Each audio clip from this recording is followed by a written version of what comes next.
اور جب چاند نظر آ جائے، صحیح الجامع کی روایت ہے، حتی یضحی،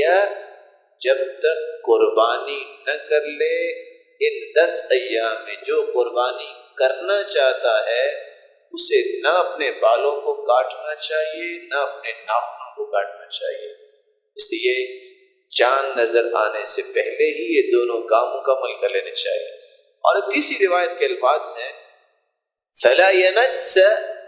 مِنْ شَعْرِهِ وَلَا بَشَرِهِ شَيْئًا، اپنے بالوں کو بھی نہ لے اور نہ ہی جسم کے کسی حصے سے بالوں کو صاف کرے جب وہ قربانی کرنا چاہتا ہے۔